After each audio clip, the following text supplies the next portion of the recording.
Ya, Indonesia sebagai negara kepulauan memiliki garis pantai yang begitu panjang dan juga tentu saja pantai-pantai yang sangat indah dan kekayaan alam di bawah laut yang luar biasa yang menarik bagi turis ya dari mana-mana baik domestik maupun mancanegara. Nah, Indonesia juga memiliki keunikan sebagai salah satu pusat ya dari Coral Triangle atau segitiga terumbu karang.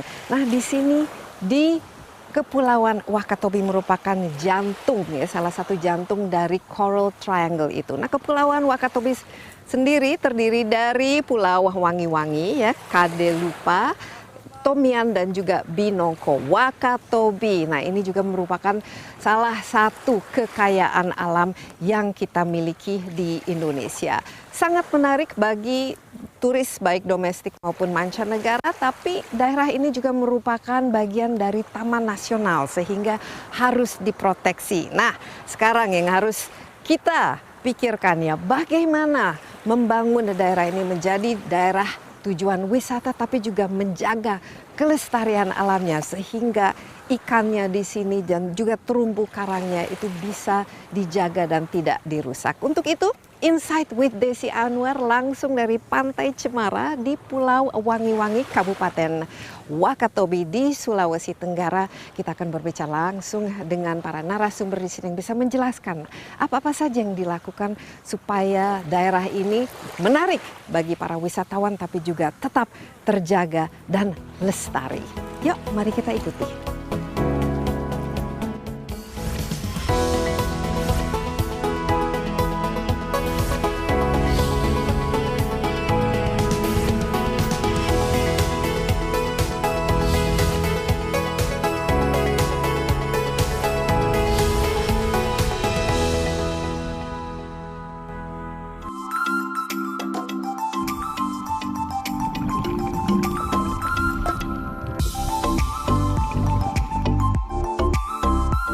Indonesia, negara kepulauan terbesar di dunia ini memiliki potensi wisata alam yang sangat kaya. Salah satunya destinasi ekowisata. Berbeda dari wisata alam lainnya, ekowisata mengutamakan aspek konservasi alam, masyarakat dan perekonomian setempat. Kegiatan ekowisata pada umumnya dilakukan di Taman Nasional seperti Taman Nasional Wakatobi di Provinsi Sulawesi Tenggara. Nama Wakatobi merupakan akronim dari 4 pulau, yaitu Wangi-Wangi, Kaledupa, Tomia, dan Binongko. Dengan total luas wilayah Wakatobi adalah sekitar 47.362,43 hektar. Wakatobi berada di jalur segitiga terumbu karang yang melintasi Filipina, Indonesia, dan berakhir di Kepulauan Solomon, Samudra Pasifik. Kawasan yang disebut Amazon of the Seas ini merupakan epicentrum kehidupan laut dan mencakup 53% terumbu karang di dunia.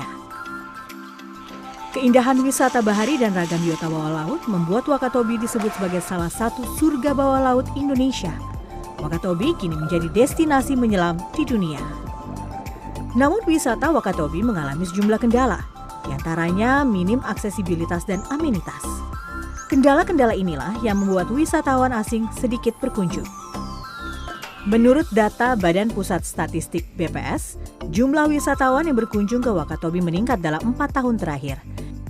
Wisatawan domestik masih mendominasi kunjungan dibandingkan wisatawan mancanegara. Berbagai upaya dilakukan pemerintah untuk menggenjot pariwisata Wakatobi, termasuk memanfaatkan kemajuan teknologi. Gencarnya promosi-promosi ini diharapkan dapat memajukan pariwisata dan meningkatkan devisa negara. Ya, untuk mengetahui lebih banyak lagi tentang Wakatobi ini, saya sudah ditemani oleh Kepala Balai Taman Nasional Wakatobi, Pak Darman. Ya. Halo Pak Darman, di bawah Kementerian Lingkungan Hidup dan Kehutanan ya, karena Taman Nasional ini ternyata Wakatobi ini masuk dalam istilahnya kawasan Taman Nasional ya. Tapi sebelum kita bicara mengenai Taman Nasional ini, kita sekarang berada di namanya Pantai Cemara. Katanya ini salah satu pantai yang populer di Pulau Wangi-Wangi ini. Bisa cerita sedikit Pak Darman sebagai orang yang sangat mengenali daerah ini, apa sih keunikan dari Pantai Cemara ini? Iya, jadi betul bahwa Pantai Cemara ini merupakan bagian dari kawasan Taman Nasional Wakatobi. Di salah satu keunikan Pantai Cemara ini, seperti yang kita lihat ini merupakan bentangan atau hamparan pasir yang begitu bersih, putih, dan dengan ketebalan yang cukup dalam. Nah, kemudian yang lain juga yang lebih menarik, ini kalau kita perhatikan ke belakang ini ada beberapa terumbu karang di belakang itu yang menarik untuk kita nikmati dengan snorkeling maupun diving. Nah, dari segi jumlah wisatawan baik domestik maupun mancanegara yang khusus datang mencari Pantai Cemara ini bagaimana, Pak Darman, dari tahun ke tahun? Semakin meningkat, semakin populer?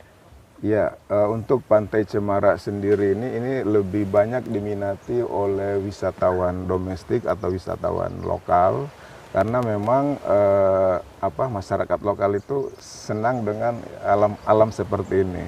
Sedangkan yang untuk lokasi diving atau spot-spot snorkeling diving itu lebih banyak diminati oleh turis mancanegara.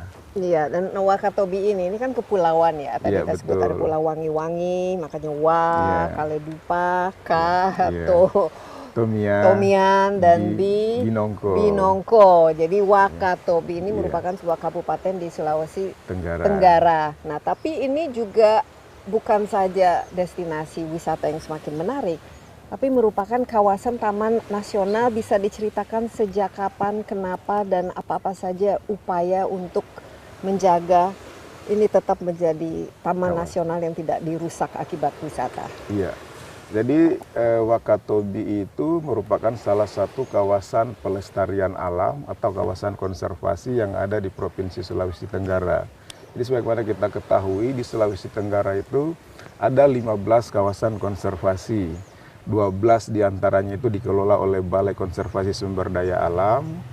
Kemudian yang satunya itu adalah Taman Nasional Wakatobi, yang satunya lagi adalah Taman Nasional Rawa-Opa Watumuhai, dan yang satu lagi adalah Taman Hutan Raya.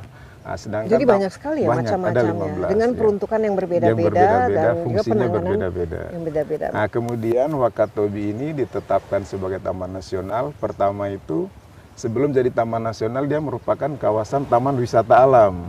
Nah, Taman Wisata Alam ini itu pengelolaannya dilakukan oleh Balai Konservasi Sumber Daya Alam.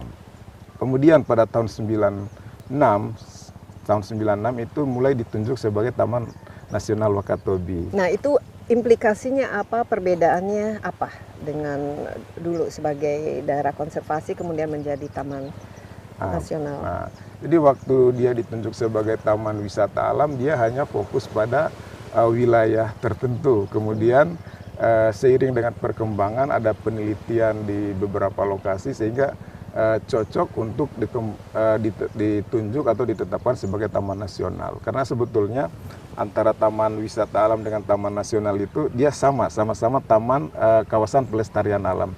Tetapi kalau kita bicara taman nasional itu skupnya dia sudah lebih luas. Jauh lebih luas. Jauh lebih luas. Dari segi kawasan ini berapa hektar yang masuk ke dalam taman nasional? Ya, jadi Taman Nasional Wakatobi ini merupakan salah satu taman nasional yang unik di Indonesia. Kenapa saya bilang unik? Karena penetapan Taman Nasional itu tahun 2002 dengan luasan, tadi ditunjuk 96 ya, kemudian ditetapkan 2002 dengan luasan 1.390.000 hektar. Kemudian seiring dengan perkembangan waktu, kemudian adanya pemekaran wilayah, dulu Wakatobi ini merupakan wilayah Kabupaten Buton. Nah, kemudian mekar tahun 2003 itu mekar menjadi Kabupaten Wakatobi, sehingga di Taman Nasional Wakatobi itu luasnya sama persis dengan luas kabupaten. Disitulah salah satu keunikannya. Ya, keunikan dan juga mungkin ada tumpang tindih dari pengelolaan, wewenang, dan jangan-jangan tujuannya juga. Oke, dan ini seperti kita ketahui bagian atau jantung dari yang namanya Coral Triangle atau segitiga terumbu karang dunia. Nah, kenapa dijadikan taman nasional? Ini kan dari hasil penelitian, apa persisnya kita bisa temukan di sini, baik dari jenis terumbu karangnya maupun jenis ikannya dan hal-hal lain yang membuat ini unik gitu dan patut untuk kita jaga. Iya, betul. Jadi berdasarkan data hasil penelitian atau hasil monitoring yang ada, yang pernah dilakukan baik oleh peneliti maupun teman-teman petugas, itu di Taman Nasional Wakatobi itu kaya akan keanekaragaman hayati. Di sana kita kenal ada berbagai jenis ikan, kurang lebih 590 jenis ikan bernilai komersil maupun ikan yang terancam punah itu ada di Wakatobi. 590. 90. Itu yang sudah teridentifikasi. Mungkin masih bisa nambah lagi. Banyak, itu 590 jenis. Kemudian ada yang namanya penyu. Penyu itu kita ketahui penyu di dunia itu kalau nggak salah 5 jenis atau 4 ya, 5 jenis. 2 diantaranya ada di Wakatobi, penyu sisik dan penyu hijau. Kemudian ada juga mangrove. Itu di sepanjang pantai di masing-masing pulau itu ada mangrove. Kemudian karang itu kita di sini ada soft coral, ada hard coral. Kemudian ada yang namanya burung-burung pantai atau orang sini bilang menyebutnya itu burung endemik Wakatobi. Tetapi kalau kita lihat di buku determinasi burung itu dia menyerupai kacamata Jawa dan ini unik. Tidak ada di tempat lain. Tidak hanya ada mirip. di tempat lain. Itu burung Betul-betul kacamata Wakatobi. Betul surga ya daerah ini ya. Jadi kita bukan hanya kayak di laut, di bawah lautnya, tetapi kalau di daratnya juga kita punya mangrove, punya burung. Belum lagi pasir-pasirnya, pasir-pasir indah dan pulau-pulau ini. Jadi memang bagi ini tujuan wisata memang itu surga bagi wisatawan. Iya. Ada overlapping, ada taman nasional dan ada kabupaten sehingga bagaimana ini tidak menjadi masalah di kemudian hari betul-betul kita perhatikan. Karena banyak sekali kepentingan di Iya. situ. Tapi sempat ada terjadi konflik atau masalah yang awal-awalnya begitu yang harus Awal-awalnya merasa bahwa walau ini daerah turun temurun kita sudah melakukan fishing di sini atau penangkapan ikan itu.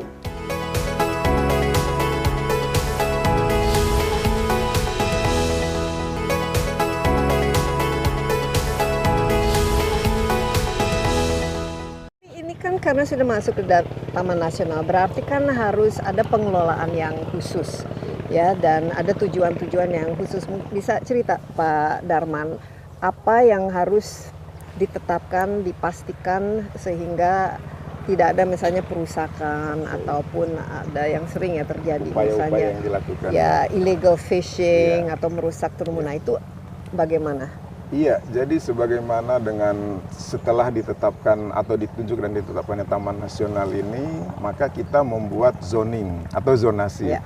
Karena Taman Nasional itu landasan pengelolaannya adalah zonasi. Sebagaimana, kenapa? Karena di zonasi itulah kita bisa menetapkan areal-areal yang mana yang harus kita proteksi betul-betul, areal yang mana yang harus bisa dimanfaatkan untuk wisata, areal yang mana yang bisa dimanfaatkan untuk dimanfaatkan. Karena Taman Nasional itu bukan berarti tertutup untuk segala hal. Tapi karena dari dulu sudah ada penduduknya, ada yang tinggal di sini lah betul. yang memanfaatkan. Jadi Taman Nasional itu ini sebagai informasi bahwa karena ditetapkan sebagai Taman Nasional dalam artian orang tidak bisa melakukan apa, itu tidak benar. Jadi Taman Nasional itu kita membagi ruang-ruang itu untuk mengakomodir kepentingan berbagai pihak. Nah dari segi luasnya itu yang mana yang harus diproteksi dan yang mana zonasi yang bisa dimanfaatkan dan yang mana yang bisa diwisata itu bagaimana cara memetakannya dan persentasenya. Iya, betul, dan supaya tidak ini tidak saling bertabrakan lah. Iya, betul. Jadi ini prosesnya sangat panjang untuk menentukan yang mana yang bisa dimanfaatkan, yang mana yang tidak. Jangan sampai masuk wisata ternyata wah ini harusnya dan Taman Nasional Wakatobi itu menetapkan zonasi itu menurut saya itu sudah sangat partisipatif.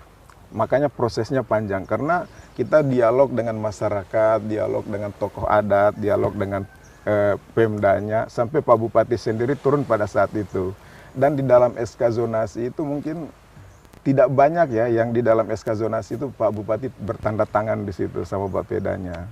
Karena memang kita lakukan itu betul-betul karena ini ada overlapping, ada Taman Nasional dan ada kabupaten sehingga bagaimana ini tidak menjadi masalah di kemudian hari betul-betul kita perhatikan. Karena banyak sekali kepentingan di situ. Tapi sempat ada terjadi konflik atau masalah yang awal-awalnya begitu yang harus yang merasa bahwa walau ini daerah turun temurun kita sudah melakukan fishing di sini atau penangkapan ikan itu. Iya, awal-awal kita masuk di sini itu ada berbagai penolakan.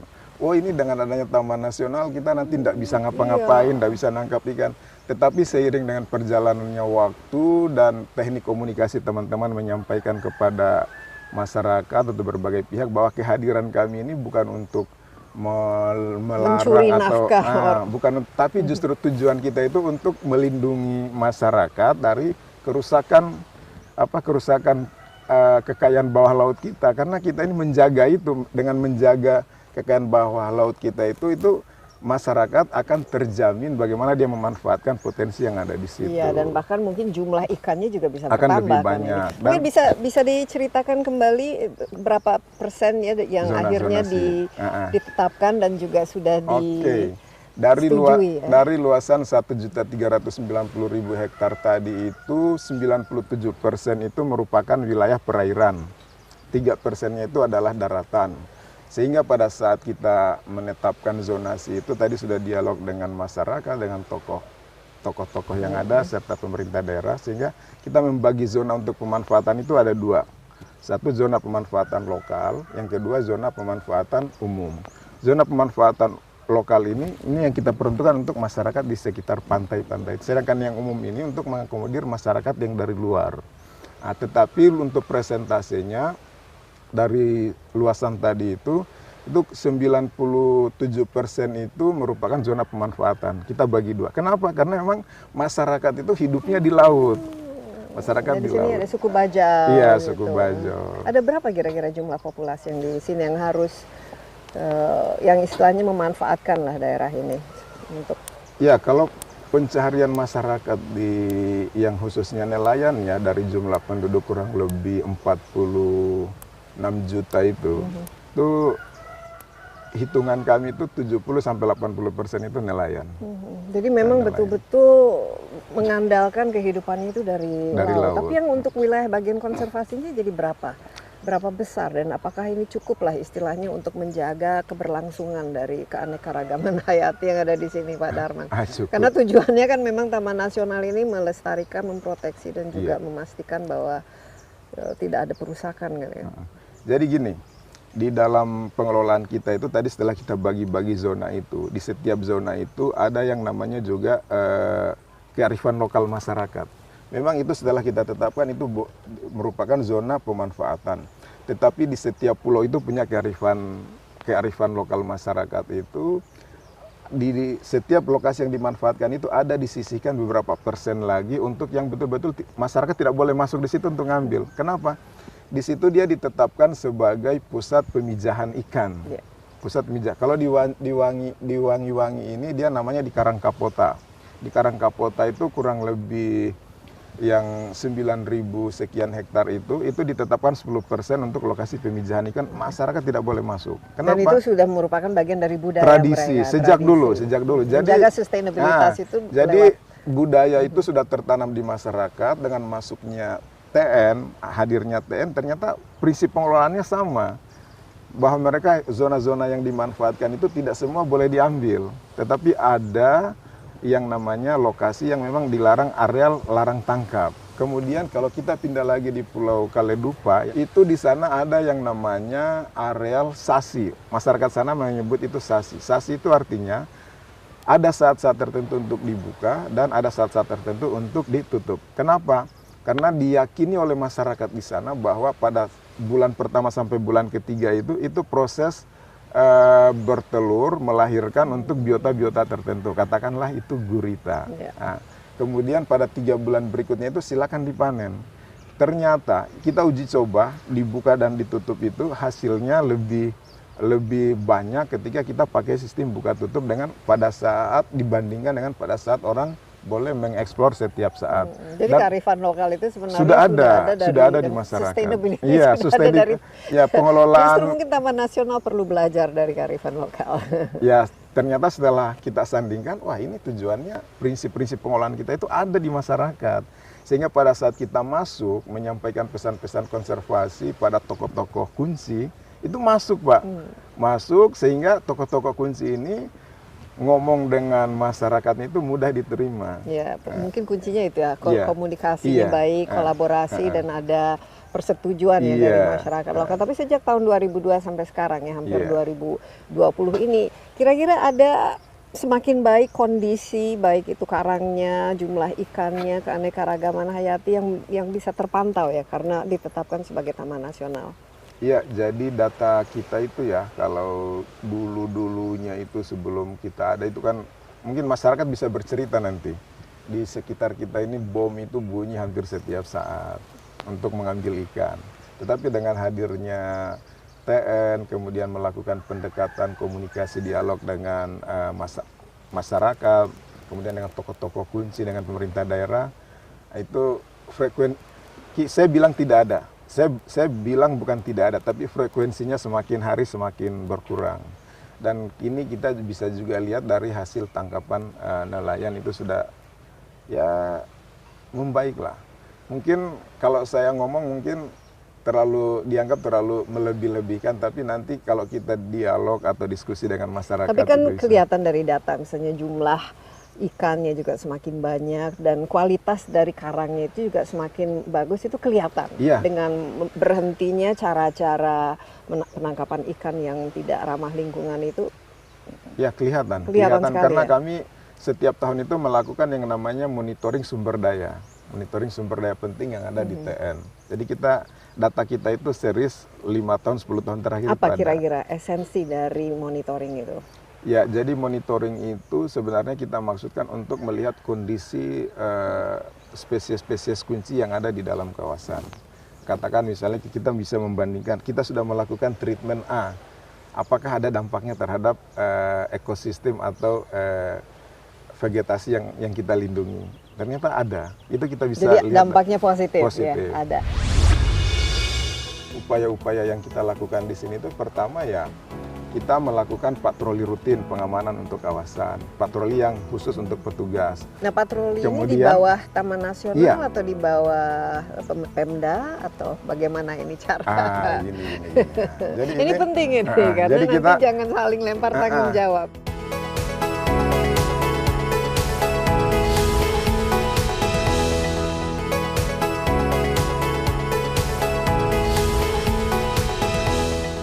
Nah, Pak Darman, kita ketahui ya ini merupakan salah satu dari jantung Coral Triangle itu. Nah, apa artinya ya bagi kita? Kalau tidak salah dua lagi itu di Solomon Island Iya. sama di Filipina. Iya. Makanya jadi kita tuh beruntung ya merupakan daerah yang memiliki Coral Triangle dan Iya. terumbu kan sangat penting ya untuk Iya. menjaga kelestarian dan ini biota lautnya. Apa dengan posisi itu yang harus kita lakukan terus-menerus? Iya. Jadi dengan adanya posisi dia ini sebagai segitiga karang dunia itu, kemudian letak geografisnya kita ini kan diapit oleh dua lautan besar ini, Laut Banda dan Laut Flores. Jadi karena pulau ini merupakan pertemuan dua arus di dua laut ini, sehingga ya keanekaragaman hayati bawah lautnya itu cukup tinggi seperti saya jelaskan tadi. Dan upaya-upaya yang kita lakukan di sini itu pertama ya, kita melakukan patroli rutin pengamanan untuk kawasan, patroli yang khusus untuk petugas. Nah, patroli ini di Kemudian- bawah Taman Nasional Iya. atau di bawah Pemda atau bagaimana ini cara? Gini. Jadi Ini penting ini karena jadi nanti jangan saling lempar tanggung jawab. Jadi dengan berlakunya undang-undang baru terkait dengan kewenangan pemerintah provinsi dan kabupaten itu, kewenangan pengurusan laut itu yang tadinya ada di kabupaten itu ditarik di provinsi. Tetapi Wakatobi tidak terlalu khawatir. Karena apa? Karena di Wakatobi itu ada TN. Sebelum itu ditarik pun TN sudah ada. Jadi kita ikut menjaga. Sehingga sekarang kita melakukan patroli rutin. Ini khusus petugas, gabungan petugas. Kemudian ada patroli bersama masyarakat Mitra Polhut.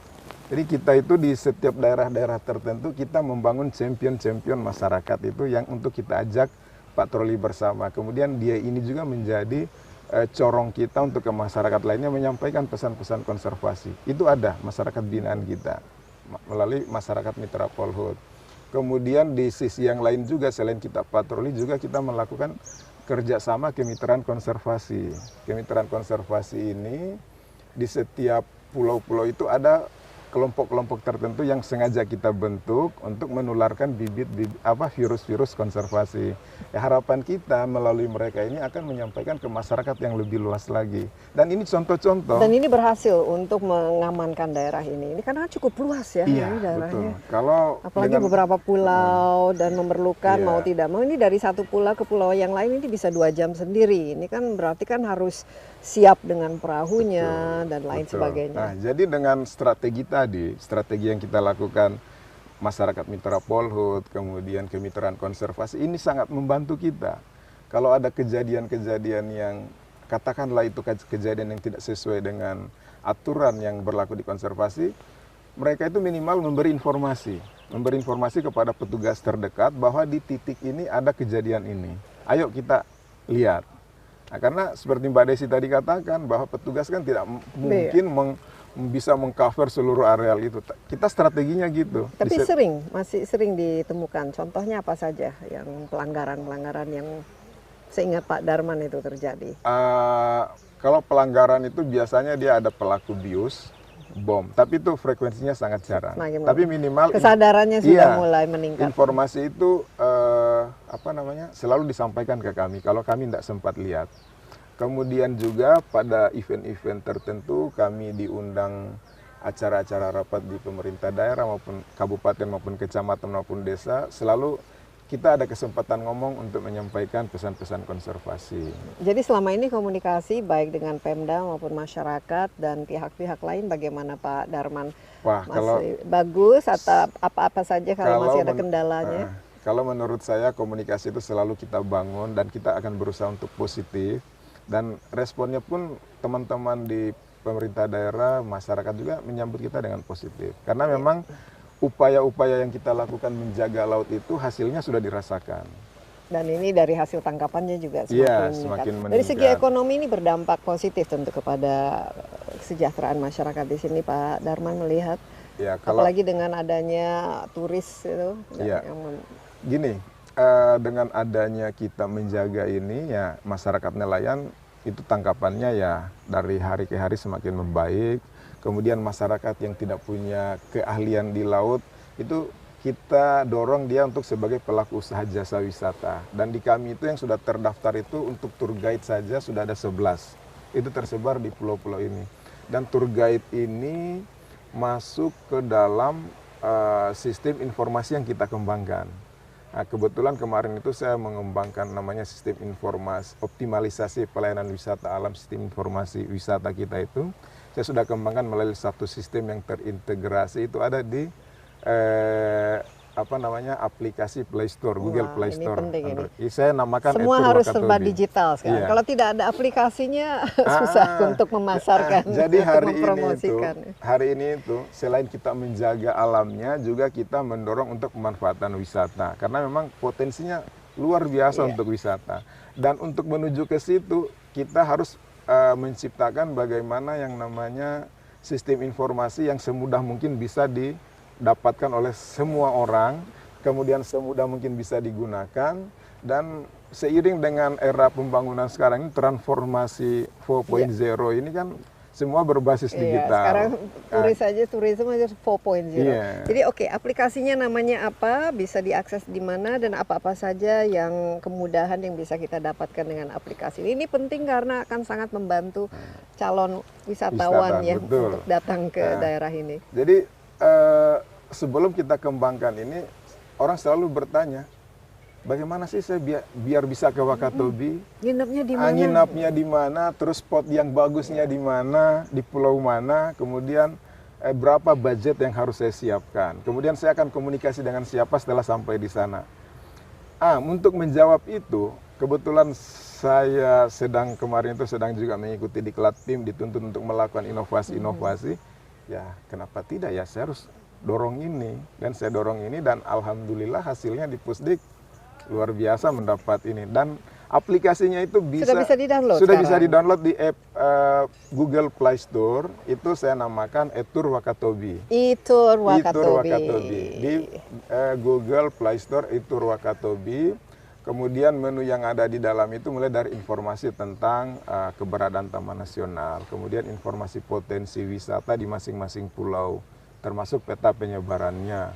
Kemudian informasi terkait dengan hotel dan restoran yang ada di masing-masing pulau, termasuk kontak person dan harga kamarnya. Pokoknya lengkap lah gitu. Kemudian informasi tentang etika wisata, ini penting. Nah, ini penting, etika wisata. Jangan merusak, jangan buang sampah sembarangan. Karena ini adalah kawasan konservasi, sehingga di situ juga kita masukkan etika wisata di Wakatobi itu seperti apa sih? Itu sudah terintegrasi di dalam. Tapi saya lihat ini mungkin tantangannya ya.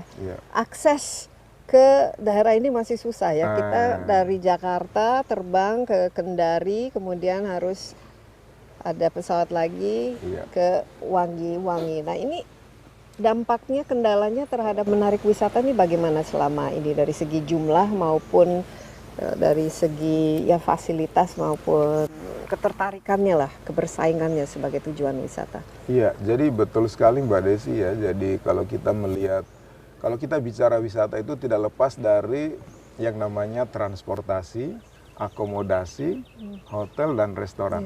Jadi ini jadi kalau kita bicara wisata itu kan transportasinya harus ada, akomodasinya harus ada, restorannya ada, kemudian objek wisatanya juga harus menarik. Jadi kalau hanya satu, hanya objek, orang juga mikir ke sini. Pak Darman, memang salah satu adalah peruntukannya itu kawasan wisata. Tapi kan supaya tidak berbenturan dengan kepentingan pelestarian. Nah ini bagaimana memastikannya supaya semua wisata yang diterapkan di sini itu berbasis ramah lingkungan. Caranya itu bagaimana? Kerjasama dengan operatornya atau... Jadi pertama ya tadi melalui operator wisata itu secara reguler, pada waktu-waktu tertentu itu sering kita kumpulkan, kita beri pemahaman bahwa kawasan ini adalah kawasan konservasi, jadi kita tidak mengejar tamunya harus banyak, karena kalau tamu harus banyak juga kan nanti di situ over capacity, sehingga makanya tadi di dalam aplikasi tadi itu ada etika wisata, itu yang selalu kita dorong ke mereka. Ini harus diperhatikan, dan Anda sebelum menghandle tamu itu, ini dulu yang disampaikan, apa yang boleh dilakukan, apa yang tidak boleh, dan itu sudah kita konkretkan dalam bentuk surat keputusan Kepala Balai, dan itu sudah berlaku di sini. Dan ini sudah diterapkan? Sudah diterapkan. Dan kelihatannya memang pemahaman, kesadaran itu sudah semakin meningkat ya di sini. Ngomong-ngomong, ada berapa spot di sini untuk snorkeling, diving, kalau dihitung-hitung ya, karena ini merupakan salah satu daya tarik yang penting. Kalau kita hitung-hitung jumlah spotnya itu ya ada ratusan, Mbak. Ada ratusan di semua pulau Wakatobi? Di semua pulau Wakatobi. Jadi kemarin kami itu ada lokalati atau seminar dengan para pelaku usaha wisata dan NGO lokal yang ada di sini. Itu kita mencoba menghimpun di Pulau Wangi-Wangi itu berapa sih spot dive-nya. Data dari mereka dan dari kita komparasikan. Yang beda kita cari persamaannya, ini kenapa beda. Kemudian kita coba beri nama. Nanti usulan nama-nama itu nanti rencananya akan kami tetapkan melalui suatu surat keputusan Bupati. Jadi pada intinya tuh ratusan ya, banyak sekali spot-spot, dan ini semua harus dipelihara dengan baik. Jadi kalau berwisata di sini juga harus memiliki kesadaran eko-wisata.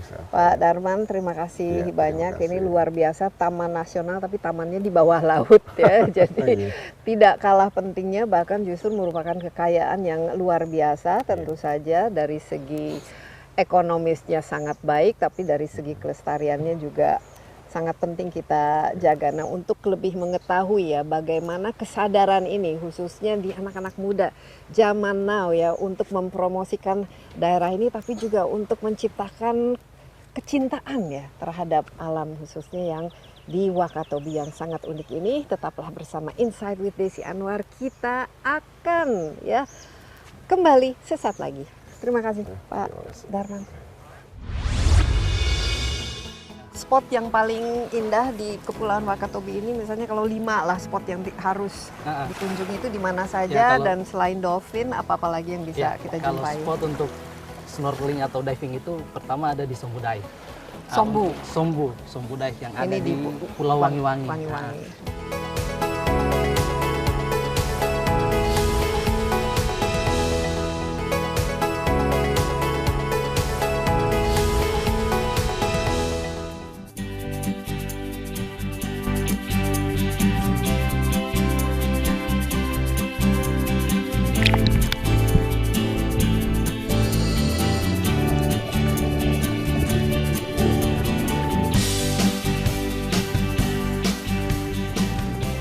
berwisata ke daerah yang seindah ini yang harus dilestarikan dan dikonservasi. Tentu kita harus memiliki kesadaran yang tertentu. Untuk itu juga upaya sosialisasinya juga harus ya dengan cara-cara khusus. Nah, telah hadir bersama saya seorang dari generasi anak muda yang tugasnya adalah untuk mempromosikan, mensosialisasikan, memberikan informasi khusus mengenai Wakatobi ini adalah Laude Muhammad Sarfil, Ketua Harian dari Genpi, yaitu Generasi Pesona Indonesia yang memang dirancang khusus ya untuk memberikan informasi seputar apa-apa saja yang perlu kita apresiasi mengenai daerah-daerah yang indah di Indonesia. Tentu saja salah satunya adalah di Wakatobi ini yang merupakan daerah taman nasional, harus dilestarikan, dikonservasikan, tapi juga merupakan daerah wisata yang sangat potensial ya, Sarfil. Nah, Anda di Genpi ini sebenarnya bisa cerita sedikit ya?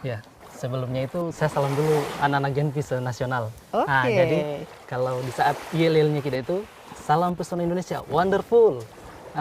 Genpi gas, salam Genpi Wakatobi, gas gas gas. Gas, gas, gas. Ya. Oke. Jadi di Wakatobi itu Genpi dideklarasikan pada tanggal 23 Maret 2019. Jadi ini barusan baru ya? baru Baru sangat tahun baru. 2019 Ya. ini. Jadi dia tugasnya memang fokus untuk memviralkan suatu event atau festival sehingga dia terangkat dia nilai jualnya. Nah, ini di bawah Kementerian Pariwisata kan? Iya, langsung dari Kementerian Pariwisata. Nah, kemarin itu saat deklarasi juga teman-teman dari Kemenpar itu turut untuk hadir, termasuk Ketua Ketua Harian Genpi Nasional, Mbak Jede ya. Iya. Nah, ini anggotanya kalau seluruh Indonesia ada berapa sekarang? Kalau sekarang itu pada tahun 2018 kemarin dia terhitung 15.000 anggota Genpi yang tersebar di 34 provinsi di Indonesia. Ya, dan Sarfil adalah ketua harian yang ada di Wakatobi. Di sini ada berapa jumlah anggota Genpinya? Di sini pada saat deklarasi ada 60 dan sudah meningkat sampai 100 anggota Genpi Wakatobi. Dan kalau memviralkan ini tentu saja dalam hal yang positif ya. Iya. Ini karena anak-anak muda, rata-rata Genpi ini generasi pesona Indonesia ini terdiri dari anak-anak inilah, Generation Y, bahkan mungkin Generation Z ya sekarang. Generation Z. Ini pasti lewat medsos dan lewat pokoknya kalau kita lihat di sini juga banyak sekali tempat-tempat selfie dan lain sebagainya. Jadi caranya, tujuannya dan isi dari sosialisasi atau memviralkan itu apa-apa saja? Ya, isinya itu misalkan dari awal itu Genpi dia terjun langsung sebelum hari adanya festival misalkan. Kita bicara festival kan, karena di Wakatobi itu selalu ada festival.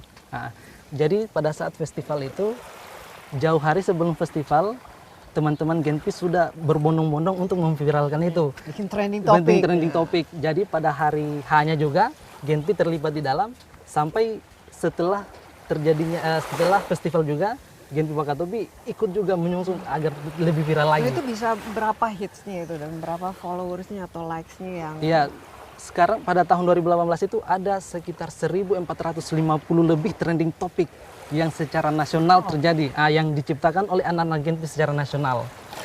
Ya karena paling sering nih nongkrongin itu. Iya, paling sering iya. Jadi ini tujuannya juga supaya semakin banyak ya jumlah wisatawan yang datang ke sini. Iya, ke ya. Wakatobi. Nah, Sarfil sendiri juga di Wakatobi. Iya. Asli Wakatobi kan? Asli Wakatobi. Jadi paling kenal dengan daerah. Ini juga sebagai pemandu wisata. Wisata. Bagi yang belum pernah ke sini atau berencana ke sini bisa diceritakan sedikit. Kalau ke sini apa-apa saja yang perlu dikunjungi, perlu dilihat, diapresiasi dan kira-kira bagaimana untuk melakukan apresiasi itu? Kalau di Wakatobi kan bawah lautnya tidak perlu lagi dipertanyakan. Dia yang terbaik lah di Indonesia, di dunia bahkan. Nah, selain itu Wakatobi juga itu mempunyai tradisi, banyak tradisi. Apakah itu taman kebudayaannya, kemudian peninggalan sejarahnya. Di sini kan ada benteng Lia Keraton, kemudian ada kerajinan tangannya, dia tenun sarung. Kemudian untuk makanannya juga nanti kita coba ya. Ada makanan khas Wakatobi itu namanya kaswami.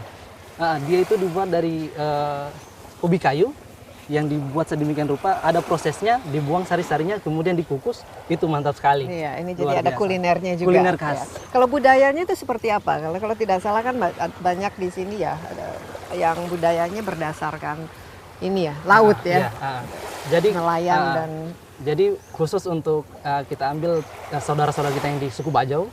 Jadi dia itu pada saat dia lahir itu tradisinya mereka dia dicemplungin ke laut. Makanya sekarang itu mereka itu adalah para bajak lautnya pada zaman penjajahan itu. Iya, mereka adalah bajak laut. tidak ada duanya lah. Tidak ada Kalau yang duanya paling mengenal laut dan katanya Iya. bisa tahan air, nafas untuk iya. melakukan penyelaman itu Penyelaman. luar biasa. Jadi spot-spot apa yang tidak boleh dilewatkan Iya. kalau ada di sini, Ya, Sarfil? spot-spot yang tidak boleh dilewatkan itu adalah permandian Goa Kontamale.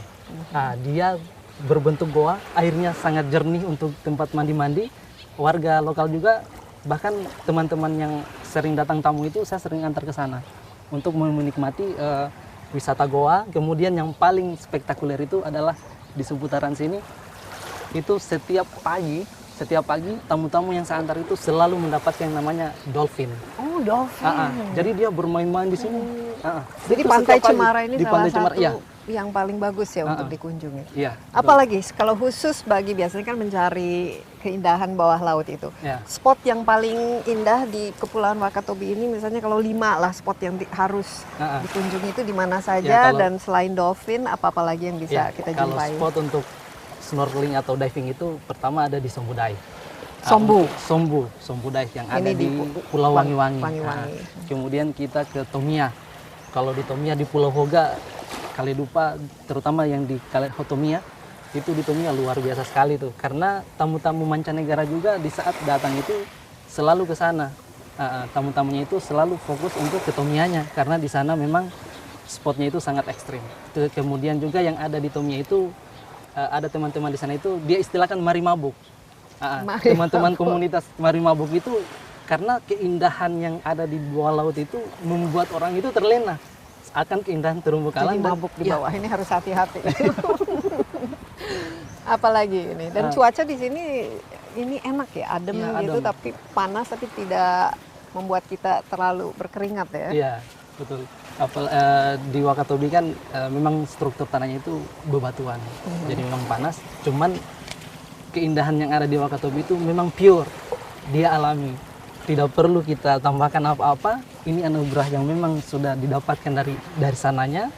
Jadi ini patut kita jaga kelestariannya. Nah biasanya apa yang Sarfil ya sarankan lah kepada wisatawan ini dalam apalagi misalnya snorkeling atau menyelam dan lain sebagainya. Harus diingat, tidak boleh ini, tidak boleh itu. Oh iya, betul. Jadi kalau pada saat menyelam itu ya jangan buang sampah.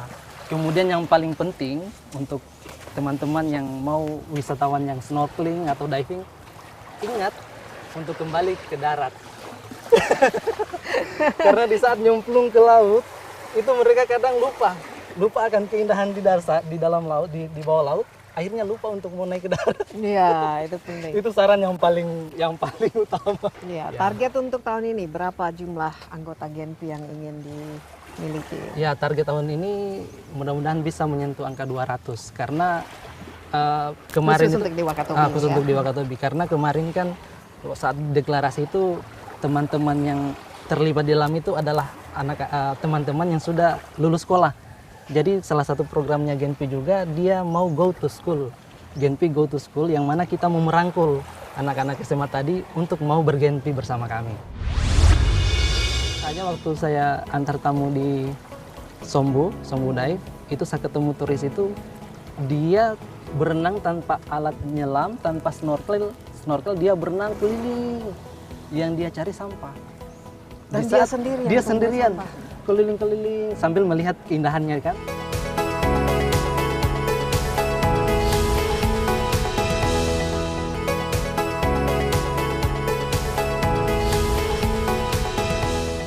Iya. Ya. Nah, kerjasama dengan Taman Nasional, kolaborasi juga dengan pemerintah daerah selama ini bagaimana, Sarfil? Kalau persoalan itu kan ini kan barusan dideklarasikan kemarin. Jadi prinsip kami di Genpi berbuat dulu, buktikan bahwa Genpi itu merupakan generasi yang memang memiliki kekuatan untuk mempromosikan atau memviralkan suatu event atau kegiatan.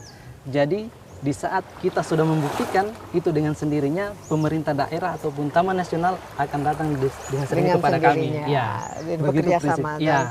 Ini merupakan, kalau kita dengarkan tadi juga ke Kepala Balai ya, Taman Nasional mengatakan bahwa kerjasama dengan anak-anak muda, masyarakat lokal, khususnya putra-putra daerah sini dengan kearifan lokalnya yang juga jauh lebih sangat penting ya. Ini memang harus diterapkan terus-menerus. Nah, Sarfil, Anda sendiri kenapa ingin terlibat dalam Genpi ini dan apa kira-kira yang ingin didapatkan dan disampaikan? Ya, kalau saya memang dari awal itu hobiku memang saya kan ambil jurusan bahasa Inggris. Nah, tujuannya adalah untuk di saat turis datang itu saya mampu untuk bercakap dengan mereka.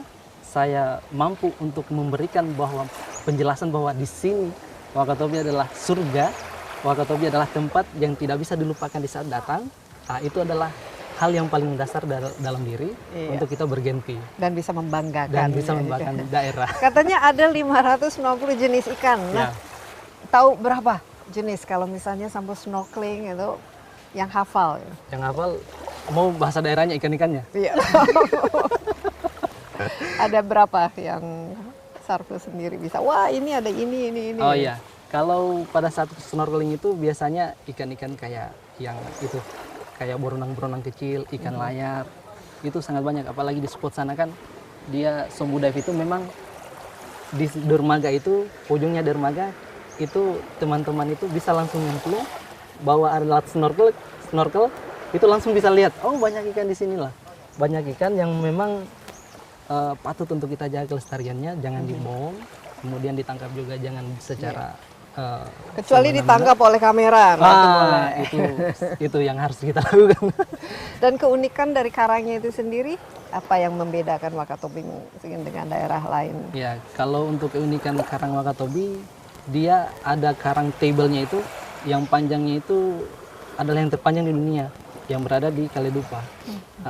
Sehingga kemarin juga, terutama yang ada di Marimabuk, dia masuk kategori untuk tempat spot diving terbaik di Indonesia secara nasional. Kelihatannya kita harus ini. Iya, harus ketemu ya, jalan-jalan diving di Marimabuk. Marimabuk.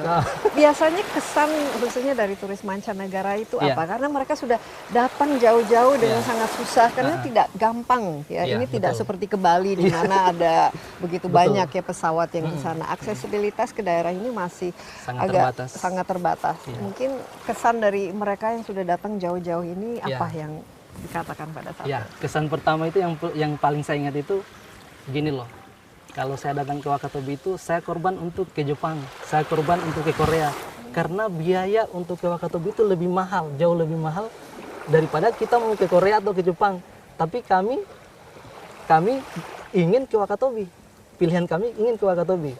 Nah, itu dia nilai tambah dari Kabupaten Wakatobi itu, dia sudah memang namanya sudah tersohor di dunia, sehingga pilihan itu jatuh ke tangan Wakatobi, bukan ke Jepang atau ke Korea Selatan. Iya, nah salah satu yang dari tugas Sarfil itu mempromosikan ke mancanegara juga kan? Ke mancanegara. Jadi makanya bahasa Inggris dalam hal ini penting. Apa kira-kira ingin lihat berapa jumlah turis ya yang supaya tidak terlalu banyak tapi cukup untuk memberikan nilai ekonomi ke daerah ini, idealnya berapa targetnya ya? Ya, kalau itu dia tidak relatif ya, dia relatif. Jadi sehingga pada saat turis itu datang bulan Agustus kemarin itu perahu-perahu dari mancanegara itu berbondong-bondong di sana, di sana. Kemudian untuk turis-turisnya tadi sendiri dia lebih memperhatikan kebersihan. Kebersihan sangat penting. Ini penggunaan plastik dan lain sebagainya seperti sedotan plastik, tas plastik dan lain sebagainya itu bagaimana? Sudah sekarang itu sudah diperdakan. Tahun 2018 kemarin itu sudah ada larangan penggunaan sampah plastik. Cuman karena ini menjadi tugas yang sangat berat kan, kebiasaan itu susah untuk dirubah. Jadi sedikit demi sedikit Genpi dan Pemdas pemerintah daerah itu mentitik fokuskan itu salah satu tempat dulu yang ada di Marina. Dia di situ adalah zona bebas sampah. Jadi penggunaan sampah plastik di sana itu masih dibatasi. Kembali lagi masing-masing orang itu punya Iya. karakter yang berbeda-beda. Dan sorry to say, tapi kadang-kadang turis mancanegara mereka jauh lebih Iya. sadar dan peduli Iya, ya. lebih care. Kemarin saja waktu saya antar tamu di Sombo Dive, itu saya ketemu turis itu dia berenang tanpa alat nyelam, tanpa snorkel dia berenang keliling. Yang dia cari sampah. Dan Di dia saat- sendirian Dia sambil sendirian sampah. keliling-keliling sambil melihat keindahannya kan. Nah, di saat dia lihat sampah dia pungut. Setelah dia pungut dia simpan di celananya begini. Iya, ini mungkin harus kita ikuti. Kamu Iya, juga betul. harus ajarkan mungkin Sarfil kepada snorkel yang Iya. lain bahwa karena musuh ya juga bagi sangat. ikan Ikan, dan terumbu semua karang. yang terumbu karang itu apalagi sekarang ini kan bisa bukan saja merusak tapi Iya. bisa mematikan ya. Iya, bisa. Ini merupakan bagian dari Coral Triangle Iya, ya segitiga karang terumbu dunia. karang dunia. Nah, ini apa artinya bagi Sarfil yang memang putra daerah di sini Iya. yang membanggakan daerah ini Jadi menjadi tambahan tanggung jawab ya? iya, betul. Jadi menjadi pusat segitiga karang dunia itu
Lebih dikenal di mancanegara, buktinya jumlah turis Iya. mancanegara itu jauh lebih besar daripada turis domestik ya, karena ini merupakan sesuatu kekayaan dunia dan merupakan bagian dari Coral Triangle. Dan kita sangat berterima kasih kepada generasi muda, generasi pesona Indonesia tentu saja seperti Sarfil ini yang tugasnya, tanggung jawabnya, tapi juga passionnya untuk memastikan bahwa tempat ini terus lestari. Iya. Jadi bila Anda ingin ya berwisata ke daerah ini, yang memang harus agak nabung-nabung sedikit karena cukup jauh aksesnya, Iya, dan tapi kalau sudah di sini luar biasa banyak sekali yang banyak bisa dinikmati. Iya, banyak. Tapi yang penting harus ya memiliki etika berwisata yang esensinya itu, jiwanya, nafasnya itu adalah kelestarian dan ramah lingkungan. Demikian Insight with Desi Anwar langsung dari Pantai Cemara di Pulau Wangi-Wangi di Kepulauan Wakatobi. Sampai jumpa di lain waktu.